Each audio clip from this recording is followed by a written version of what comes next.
Bhagavate Vasudevaya. Vandeham Sri Guru Sri Juta Padakamalam.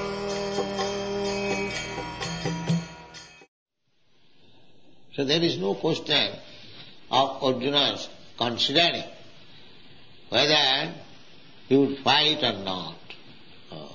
It is sanctioned by Krishna, so fight must be there.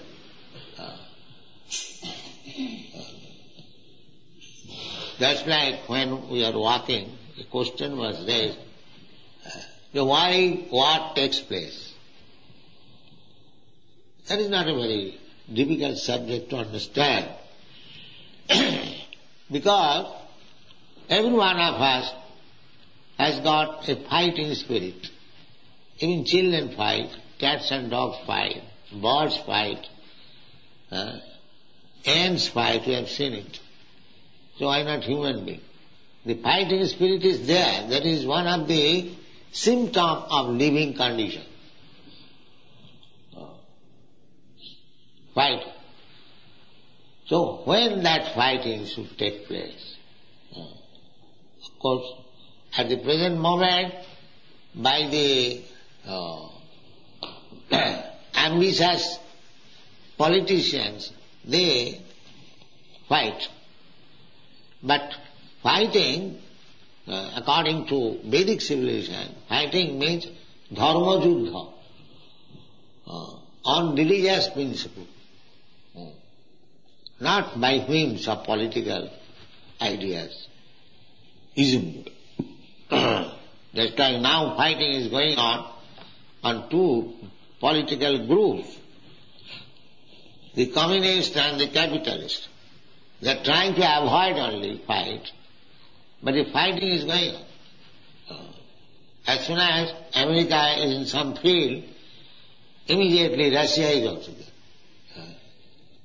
In the last fighting between India and Pakistan, as soon as President Nixon sent the 7th fleet on the Indian Ocean, Bay of Bengal, almost in front of India, this was illegal. But very puffed up America, so sent the 7th fleet, maybe to show sympathy with the Pakistan, but immediately our Russian friend also appeared. Therefore, America had to come back. Otherwise, I think America would have attacked on behalf of Pakistan. So this is going on. Fighting you cannot stop. Many people they are thinking how to stop war. That is impossible. It is nonsense proposal. It cannot. Because the fighting spirit is there in everyone. That is a symptom of living in it. In children who has no politics, no enmity, they fight for 5 minutes against their friends. So, the fighting spirit is there. Now, how you should be utilized? Our Krishna consciousness movement is there. We say consciousness. We don't say stop fight or do this, do that, do that. No. Everything should be done in Krishna consciousness. That is our purpose. Nirbandha Krishna Sambandhe. Whatever you do, it must have some relationship with the satisfaction of Krishna. If Krishna is satisfied, then you act. That is Krishna consciousness. Krishnendriya tripti vancha taranam prem. This is love. Just like you love somebody, for the sake of your beloved, you can do anything. And we do sometimes. Similarly, the same thing should be transferred to Krishna. That's all. Try to educate yourself how to love Krishna and act for Krishna only.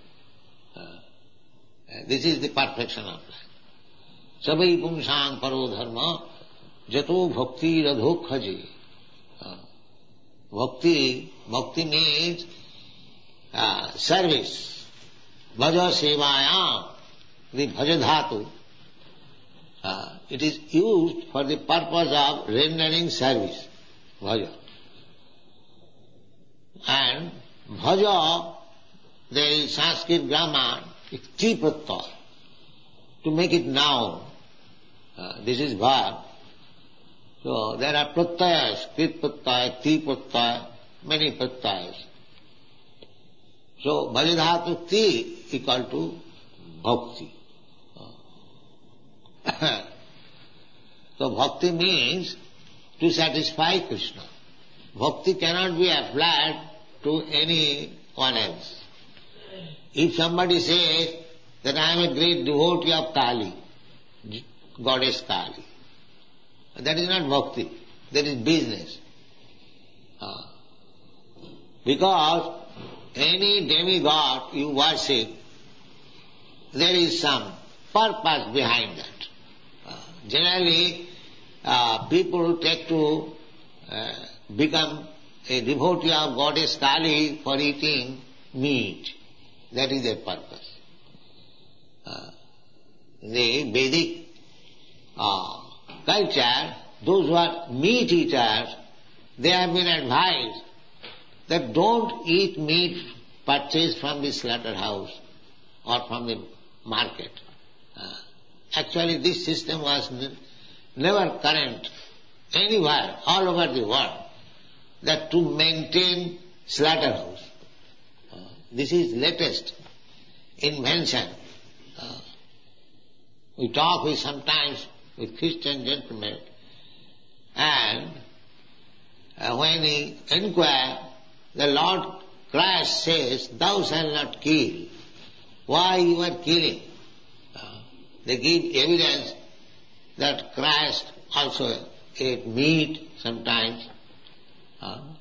Sometimes Christ ate meat, that's all right, but did Christ say that you maintain big slaughterhouse and go on eating meat? There is no common sense. Christ might have eaten sometimes. If there was nothing available for eating, what could he do? That is another question. In great necessity, when there is no other food, except taking meat, that time is coming.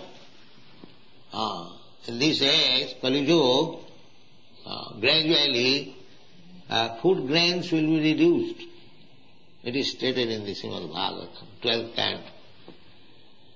No rice, no wheat, no milk, no sugar will be available. One has to eat meat. This will be the condition. And maybe to eat the human flesh also. This sinful life is degrading so much so that they will become more and more sinful. Tanaham disata puran chipami ajasrandu junish. Those who are demons, those who are sinful, nature's law is to place him in such condition that he will become more and more a demon, so that he will never be able to understand what is God. This is nature's system. If you want to forget God, then God will put you in such a condition that you can never understand what is God. That is demonic life. That time is also coming. At the present moment, still a few men are interested. What is God? Artha arthati jigyasu jnani. But time is coming ahead when there will be no sense to understand God. That is the last stage of Kali Yuga, and at that time Kalki Avatar.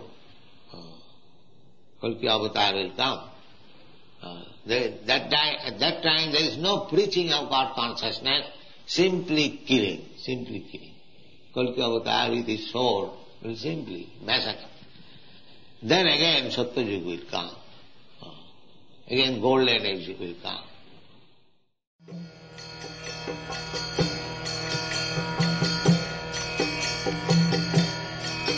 Hare Krishna,